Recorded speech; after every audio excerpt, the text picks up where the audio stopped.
tegore sampean ngiklaske. Nek ana walate piye? Lho, nek ana walange digusah. Nek ana walate. Lho, kepiye ta iki? Niku malah justru ayo do digoleki. Niku nek direnteng sak renteng 70.000.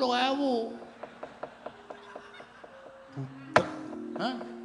Budhek. Budhek kuwi ya? Sing dingendikake Koko Prabu nek ana walate. Wah, krunguku walange. Wong kok kupinge mulane ora sasok kokean nganggo.